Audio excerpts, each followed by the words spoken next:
2004 NEET का question है, consider a system of two particles having masses m1 and m2.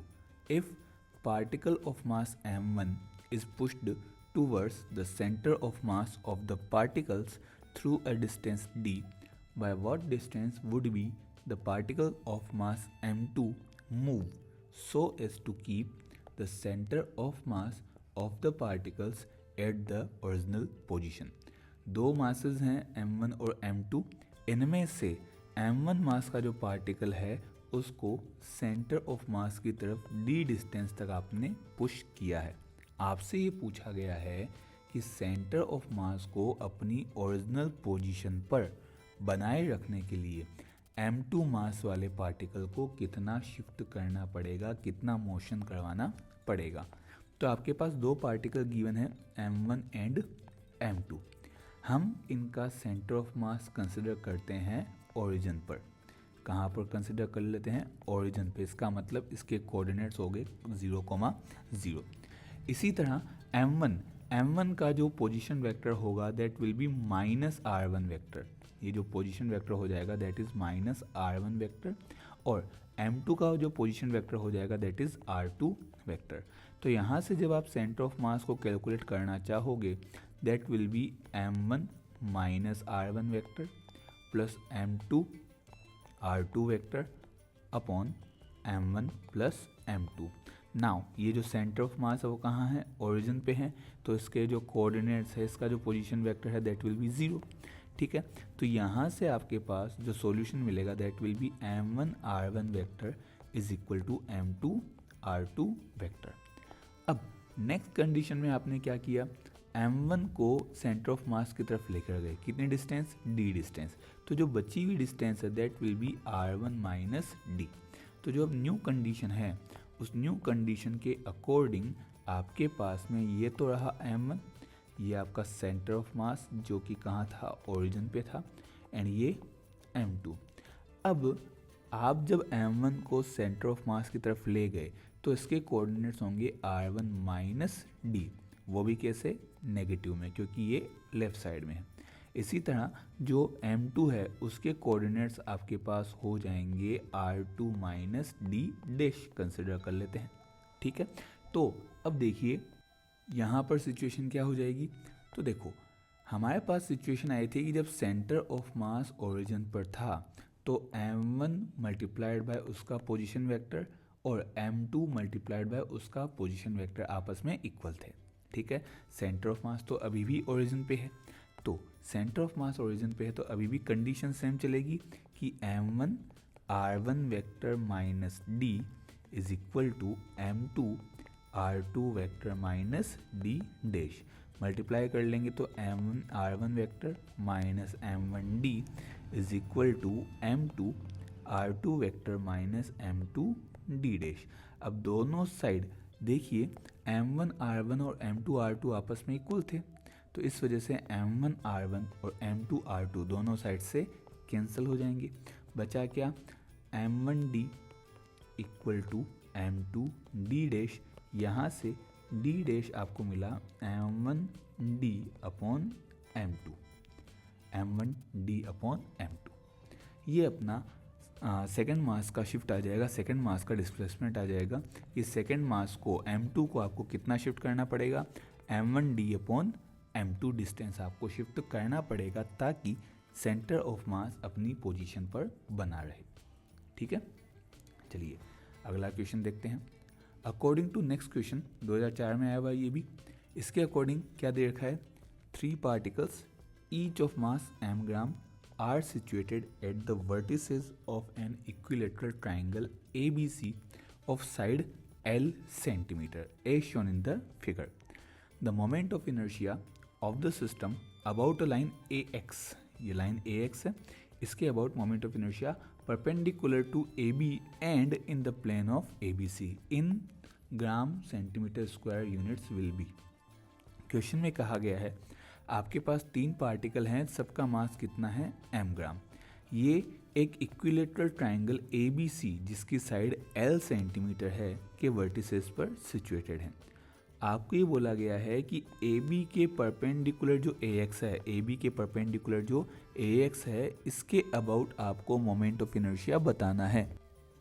तो देखिए, system of particles के लिए हमारे पास मोमेंट ऑफ इनर्शिया होता है m1 r1 square plus m2 r2 square plus m3 r3 square. यहाँ पर 3 पार्टिकल हैं, इसलिए अपन ने 3 टर्म्स ली है। अब पहले पार्टिकल की बात करते हैं, तो जो ए पर पार्टिकल है वो तो इसी लाइन पर है, इसके लिए इसका आर कितना हो जाएगा, 0 हो जाएगा। जो सी पर है उसके लिए हो जाएगा l/2 एंड बी पर जो पार्टिकल है उसके लिए डिस्टेंस हो जाएगी l। तो यहाँ पर आई आपका बनेगा m इंटू 0 ए पर पार्टिकल के लिए, प्लस जो बी पर है उसके लिए आ जाएगा ml स्क्वायर एंड जो सी पर है उसके लिए ml/2 का स्क्वायर। तो ये बना 0 plus ml square plus ml square upon 4। LCM लेकर सॉल्व करेंगे तो 5/4 ml स्क्वायर, ये अपना आंसर यहाँ बनेगा 5/4 ml स्क्वायर, मतलब ऑप्शन सी आपको इसका आंसर मिलेगा।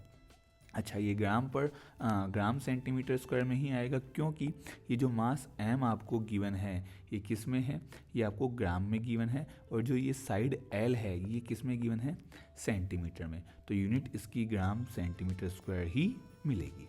ठीक है, चलिए अगला क्वेश्चन देखते हैं। अगले क्वेश्चन में क्या दे रखा है, तो अगला क्वेश्चन हमारे पास है, 2 bodies have their moment of inertia I and 2I respectively about their axis of rotation.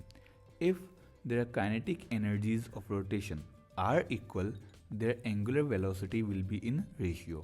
2 bodies हैं जिनकी अपनी एक्सिस ऑफ रोटेशन के about moment of inertia I and 2I है। आपको ये पूछा है कि अगर इनकी रोटेशनल काइनेटिक एनर्जी इक्वल है तो एंगुलर वेलोसिटी का रेशियो क्या होगा। रोटेशनल काइनेटिक एनर्जी दोनों की इक्वल है, मतलब ER1 इक्वल है ER2 के।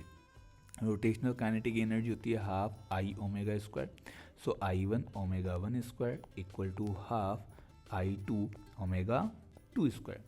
अब I1 है I और I2 है 2I, तो ये अच्छा दोनों साइड हाफ से हाफ कैंसिल हो जाएगा, तो ये बना I omega 1 square equal to 2I omega 2 square. जैसे ही आप इसको सॉल्व करोगे, यहाँ पर omega 1 square upon omega 2 square आपको मिलेगा 2I अपॉन I से I कैंसिल, विच मीन्स 2 आपको मिलेगा। सो ओमेगा 1 अपॉन ओमेगा 2 दोनों साइड रूट कर दो, तो ये बनेगा √2 अपॉन 1, √2 अपॉन 1, मतलब ऑप्शन मिलेगा अपने को सी। थर्ड ऑप्शन इसका आंसर होगा। ठीक है, चलिए नेक्स्ट क्वेश्चन में गिवन है, a drum of radius r and mass capital M rolls down without slipping along an inclined plane of angle theta. The frictional force, आपको ये कहा गया है एक inclined plane है जिसका इंक्लिनेशन एंगल थीटा आपको गिवन है।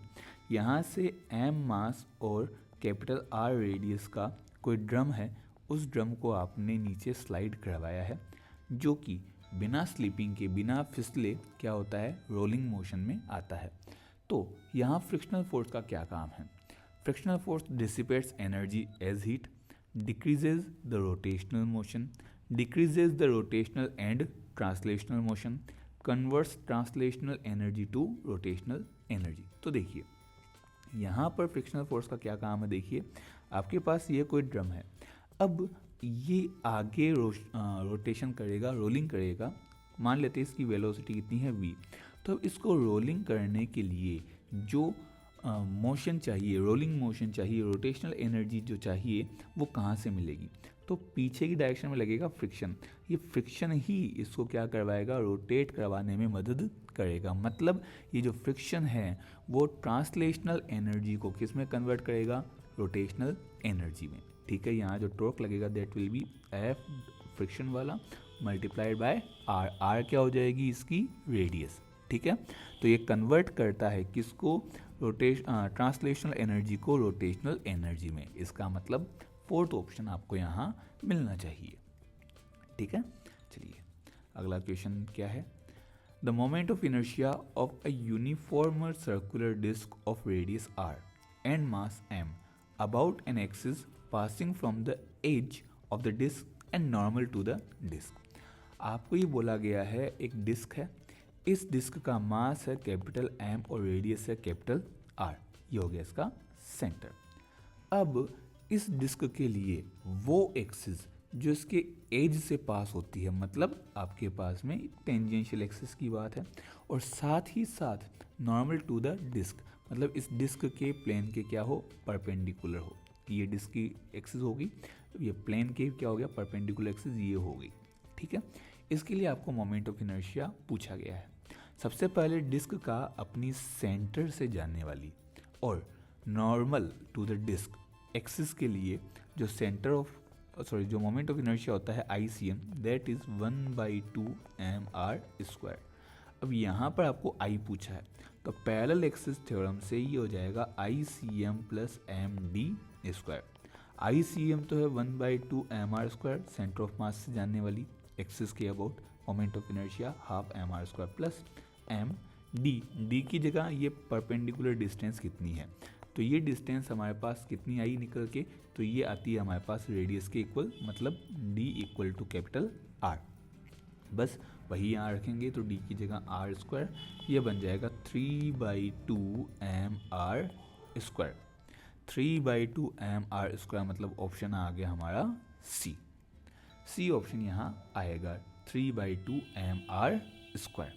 ठीक है, नेक्स्ट क्वेश्चन में दे रखा है A tube of length L is filled completely with an incompressible liquid of mass m and closed at both the ends.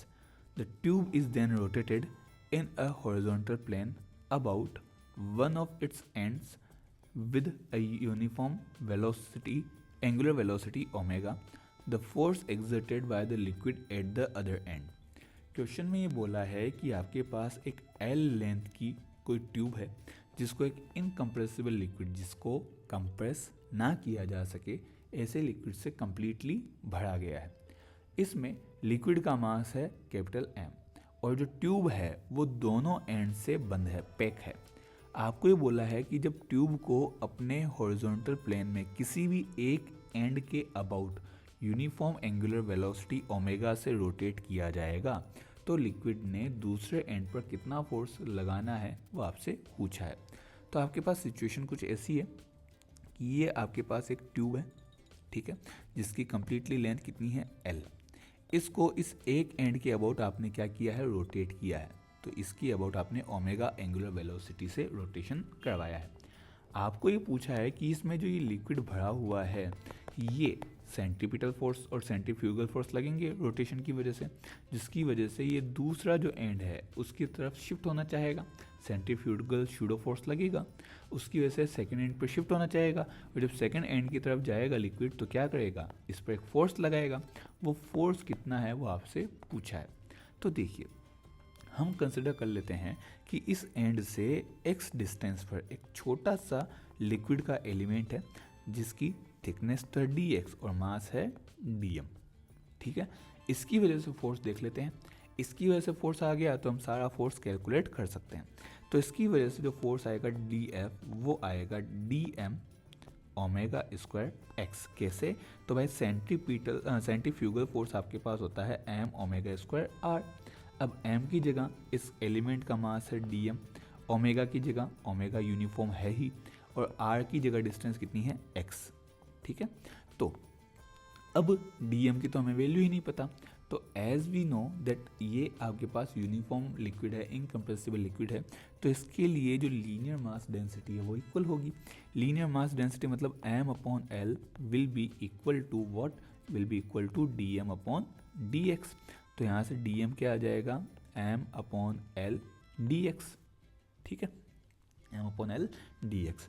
तो यहाँ पर जो df होगा that will B m/L omega square x dx। अब हमें तो इस एलिमेंट का फोर्स थोड़ी पूछा था, हमें तो कंप्लीट लिक्विड का पूछा है।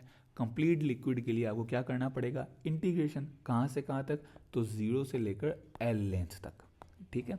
तो f की अगर बात की जाए तो यह आ जाएगा m/L ओमेगा स्क्वायर 0 से L तक x dx, x का integration x square upon 2, so m upon L omega square x square upon 2 limit 0 to L। अब लिमिट आपने लगानी है 0 से L, तो पहले क्या होगी, अपर लिमिट लगेगी। अपर लिमिट आपके पास हो जाएगी L, तो L स्क्वायर अपॉन 2 माइनस 0 का स्क्वायर अपॉन 2। तो आपके पास जो फाइनल आंसर मिला वो देखो, L से L यहाँ पर, ये जो L से L है ये कैंसिल हो जाएगा। तो आपका आंसर बना 1/2 m omega square L, half m omega square L। ऐसा जो ऑप्शन है वही आपका सही आंसर होगा, half m omega square L, B option आपका आ रहा है। इसी को करने का एक और तरीका है, वो थोड़ा शॉर्टकट पड़ेगा। उसमें क्या है कि देखो, ये जो लिक्विड है ये यूनिफॉर्म लिक्विड है और इनकम्प्रेसिबल है, मतलब हर जगह इसकी जो डेंसिटी है वो क्या है, सेम है। तो आपको यहाँ पे ज़्यादा कुछ नहीं करना होता। इस पूरे लिक्विड का सेंटर ऑफ मास ले लो। इस पूरे लिक्विड का सेंटर ऑफ मास कहाँ आएगा, इसके सेंटर पे आएगा, ठीक है। तो जब भी ऐसे सिचुएशन आए, इसका सेंटर ऑफ मास कहाँ आ जाएगा, इसके सेंटर पे।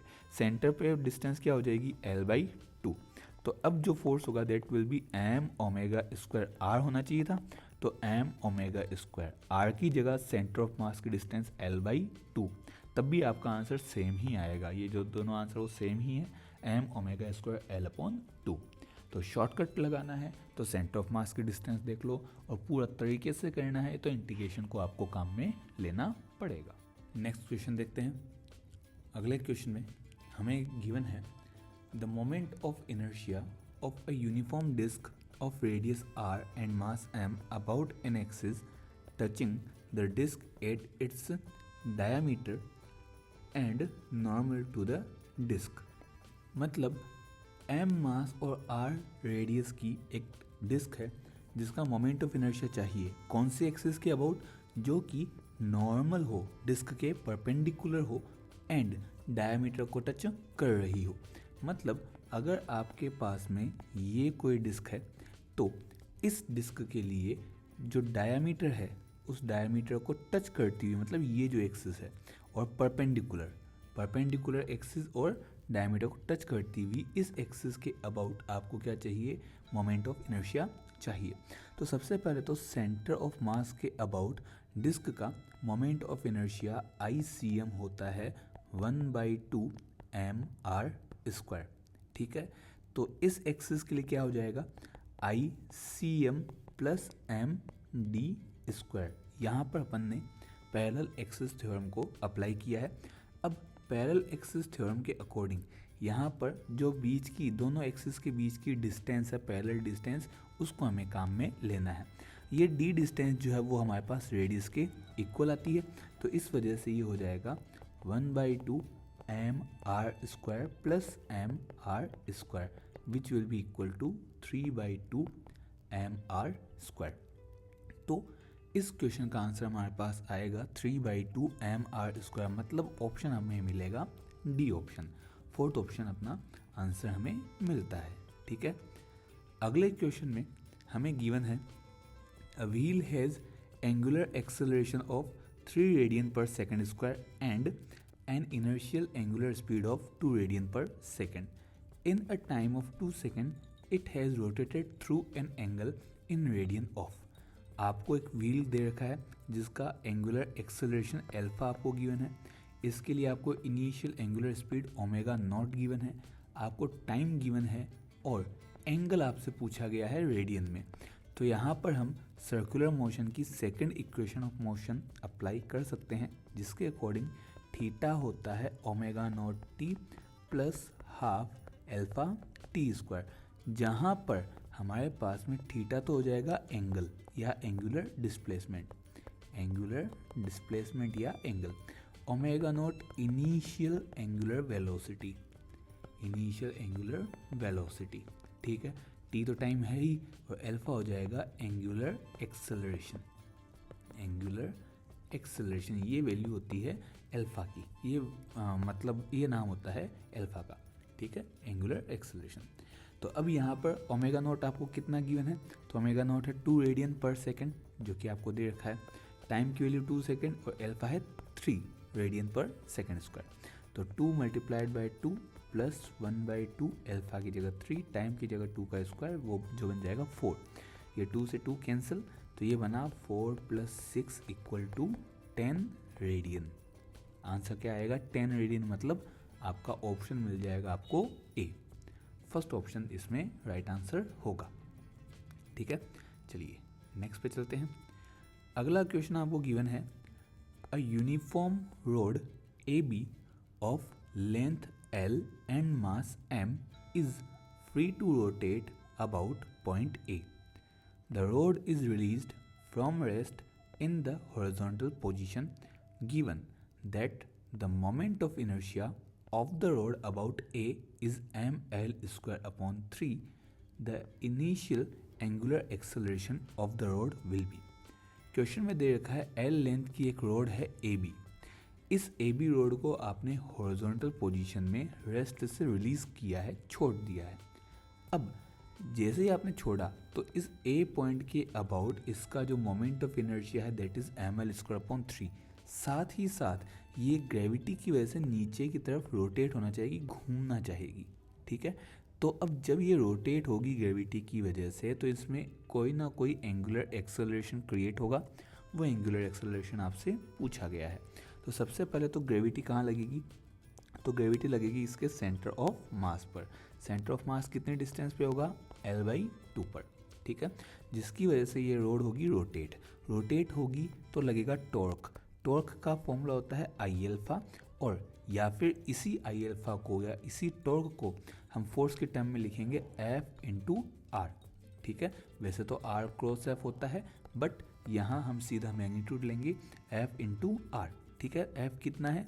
mg। R क्या होता है भाई? टो इक्वल टू हमारे पास होता है R क्रॉस F, जहाँ पर इसको हम अगर थोड़ा मैग्नीट्यूड फॉर्म में लिखे तो ये हो जाएगा R perpendicular × F। R perpendicular क्या होता है? फोर्स की पॉइंट ऑफ एप्लीकेशन से परपेंडिकुलर डिस्टेंस, जो कि यहाँ आती है L/2।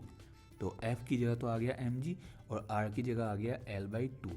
I हो गया आपके पास mL²/3 × अल्फा। आपसे अल्फा ही पूछा था। देखिए यहाँ पर एक L से L कैंसिल, M से M कैंसिल, तो अल्फा क्या बना? अल्फा हमारे पास बना 3g/2L। अल्फा की वैल्यू क्या आ गई? 3g/2L, मतलब ऑप्शन हमें मिला थर्ड ऑप्शन। तो इनिशियल एंगुलर एक्सेलरेशन अल्फा हमें मिलेगा 3g/2L। ये हमारा आंसर हमें मिलेगा। ठीक है, ये 2006 और 2007 दोनों साल कंटिन्यूसली आया हुआ क्वेश्चन था। Next, a particle of mass m moves in the xy plane with a velocity v along a straight line AB. If the angular momentum of the particle with respect to origin O is LA when it is at A and LB when it is at B, then question में आपको दे रखा है m मास का कोई particle है जो कि xy plane में v वेलोसिटी से किसी स्ट्रेट लाइन AB के अलोंग मोशन करता है। अब ये AB लाइन कैसी है, हम अपनी इच्छा से कुछ भी ले सकते हैं, क्वेश्चन में मेंशन नहीं है। अब आपको कहा गया है कि अगर A पॉइंट के लिए यहाँ पर एंगुलर मोमेंटम पार्टिकल का ओरिजिन के रिस्पेक्ट में LA है, तो B पॉइंट के लिए LB होगा। तो LA और LB में रिलेशन क्या है? फर्स्ट ऑप्शन है LA = LB। Second, the relation between LA and LB depends upon the slope of line AB, line AB। ठीक है, LA is less than LB और LA is greater than LB। ठीक है, तो चलिए देखते हैं। क्वेश्चन में आपको ये दे रखा है कि आपके पास कोई XY प्लेन है, this is your XY plane. Okay, अब यहाँ पर कोई भी एक स्ट्रेट लाइन हमारी इच्छा से हम ले सकते हैं AB। लेट्स से ये आपकी कोई लाइन है AB। ठीक है, हमें कुछ भी नहीं दे रखा है, हम कैसे भी बना सकते हैं। अब आपसे ये बोला गया है कि इस A पॉइंट पर जब पार्टिकल है तो ओरिजिन O के अबाउट इसका एंगुलर मोमेंटम है LA, और B पर जब पार्टिकल है तो एंगुलर मोमेंटम है LB।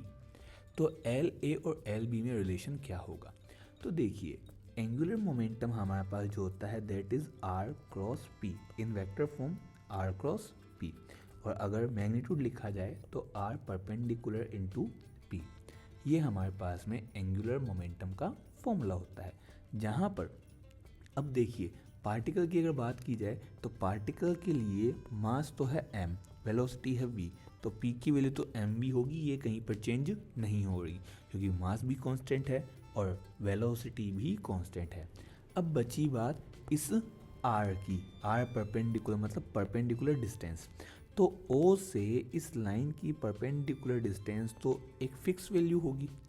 अब ये ए बी लाइन चाहे कहीं पे भी जाए, कितनी भी आगे आप इसको बढ़ा दो, लेकिन ये जो आर परपेंडिकुलर है ये चेंज नहीं होने वाली, ठीक है।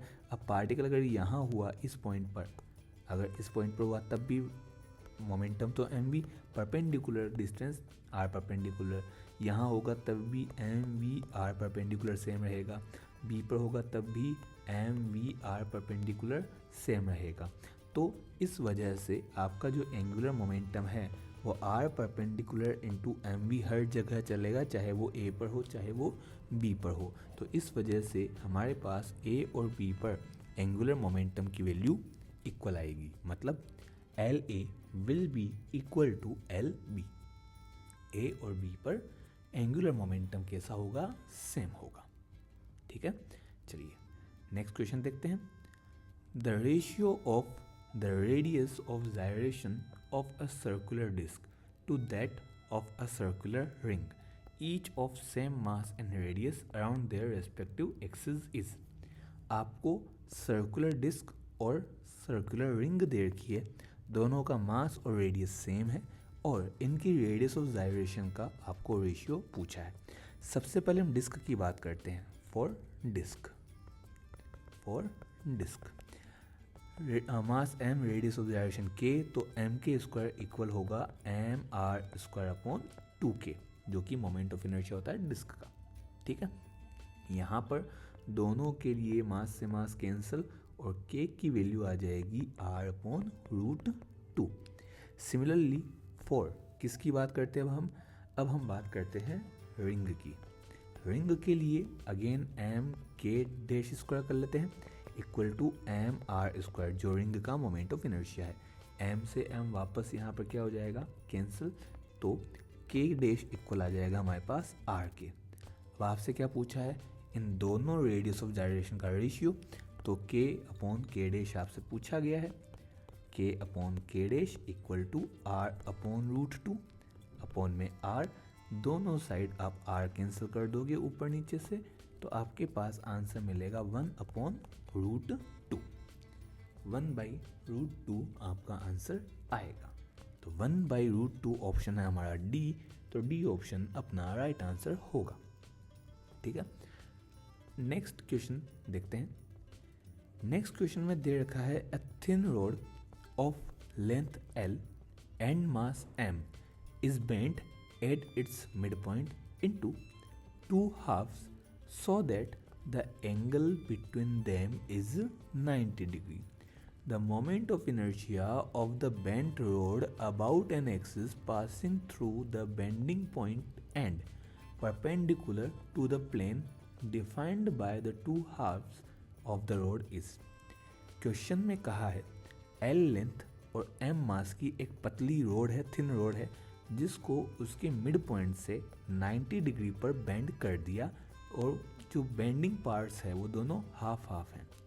आपसे पूछा गया है कि जिस पॉइंट से आपने 90 डिग्री पर बेंड किया है उस पॉइंट से होकर जाने वाली और जो रोड्स हैं उनके प्लेन के परपेंडिकुलर एक्सिस के अबाउट मोमेंट ऑफ इनर्शिया क्या होगा।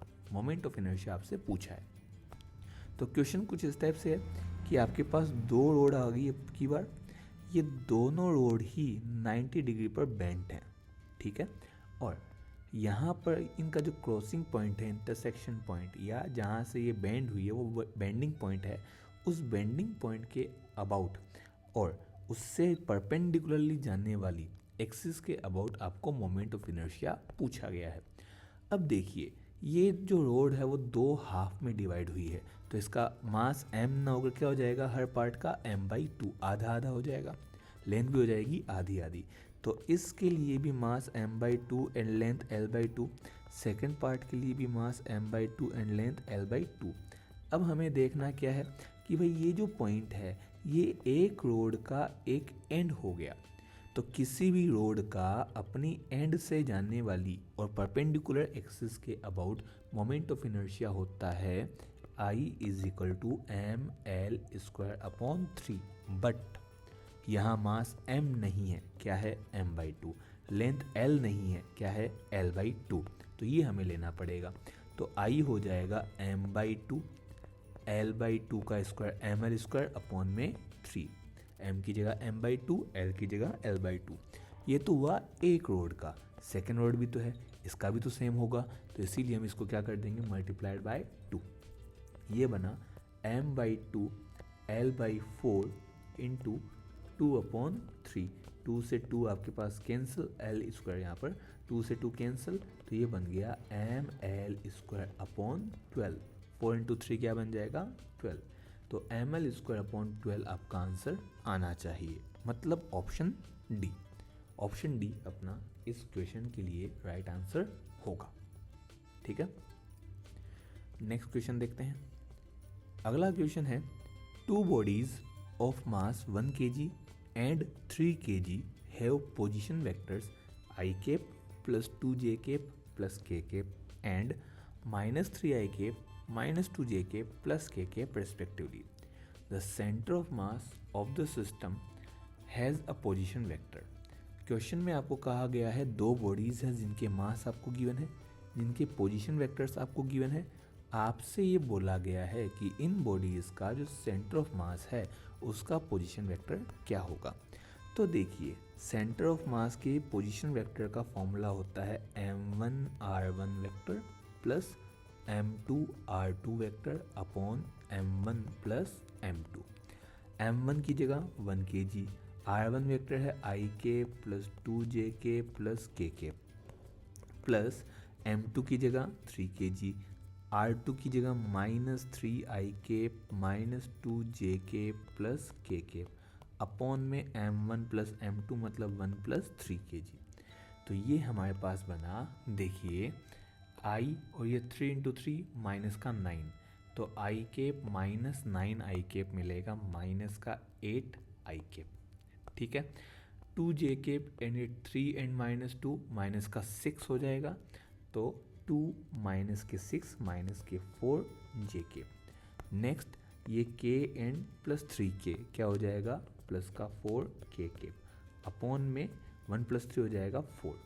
ठीक है, तो इसकी वजह से अब हमारा आंसर देखिए क्या बनेगा। जैसे ही आप 4 में डिवाइड करोगे, 4 का डिवाइड करोगे तो ये बनेगा माइनस 2i माइनस जे प्लस के। तो ये सेंटर ऑफ मास का पोजीशन वेक्टर आना चाहिए minus 2i cap minus j cap plus k cap. Option कौन सा मिल रहा है ऐसा, फोर्थ ऑप्शन। तो फोर्थ ऑप्शन अपना इसमें राइट आंसर होगा। ठीक है, अगला क्वेश्चन भी देख लेते साथ में। नेक्स्ट क्वेश्चन आपको दे रखा है, 4 identical thin rods each of mass m and length l form a square frame. Moment of inertia of this frame about an axis through the center of the square and perpendicular to its plane. Question में बोला है कि आपके पास 4 identical road हैं, सबका मास m और length l है। ये एक स्क्वायर फ्रेम का फॉर्मेशन करती है। क्वेश्चन में ये बोला है कि इस स्क्वायर फ्रेम में एक तो सेंटर से जानने वाली और साथ ही साथ प्लेन के परपेंडिकुलर एक्सिस के अबाउट मोमेंट ऑफ इनर्शिया क्या होगा। तो सबसे पहले तो आपके पास 4 रोड हैं, चारों रोड आइडेंटिकल हैं। आइडेंटिकल है तो इनका मतलब सबका मास भी सेम होगा और सबकी जो लेंथ है वो भी सेम होगी। इससे इन्होंने एक स्क्वायर फ्रेम बनाई है। ठीक है, और मोमेंट ऑफ इनर्शिया पूछा है इनके इस सेंटर के अबाउट। ठीक है, इस सेंटर के अबाउट मोमेंट ऑफ इनर्शिया क्या होगा, सेंटर से जाने वाली परपेंडिकुलर एक्सिस के अबाउट आपको मोमेंट ऑफ इनर्शिया बताना है। सबसे पहले किसी एक रोड की बात करते हैं। एक रोड का अपने सेंटर से जाने वाली और लेंथ के परपेंडिकुलर एक्सिस के अबाउट मोमेंट ऑफ इनर्शिया होता है ICM equal to ml square upon 12। ठीक है, अब हमें इस एक्सिस के लिए तो चाहिए नहीं ना, हमें तो इसके लिए चाहिए। तो इसके लिए क्या लगेगा, प्लस में md स्क्वायर। भाई पैरेलल एक्सिस थ्योरम लग जाएगी, I C M plus M D square equal to I बन जाएगा। ठीक है, तो इसके लिए हमारे पास में जो मोमेंट ऑफ इनर्शिया आएगा किसका, इस एक रोड का, वो आएगा I C M plus M D square. I C M कितना, M L square upon 12 plus M D square, D कितना, तो देखो बेटा ये पूरी लेंथ किसके इक्वल है, एल के इक्वल, ये लेंथ हो जाएगी एल बाई 2 के इक्वल। ठीक है, तो plus m L square upon 4, भाई स्क्वायर करोगे ना एम डी स्क्वायर, तो स्क्वायर करने की वजह से एम एल स्क्वायर अपॉन 4। ये तो आया एक रोड का। आपके पास ऐसे कितनी रोड है, 1 2 3 एंड 4, टोटल 4 रोड्स है। तो 4 रोड होने की वजह से साथ में क्या करना है, 4 से मल्टीप्लाई भी करना पड़ेगा। ठीक है, तो सॉल्व कर देते हैं इसको। ये आई आपके पास बना 4, एम एल स्क्वायर आ गया कॉमन, 1/12 प्लस 1/4, एलसीएम आ जाएगा आपके पास 12, तो 4 एम एल स्क्वायर, एलसीएम आ गया 12, 1 प्लस 3 ये बना 4। तो 4 से आप जैसे ही इसको कट करोगे, 4 से 12 गया 3 टाइम्स, तो आपके पास जो मोमेंट ऑफ इनर्शिया है that will be 4/3 m L square. 4/3 m L square कौन सा ऑप्शन दिख रहा है, डी ऑप्शन, तो डी ऑप्शन आपका राइट आंसर यहाँ पर होगा।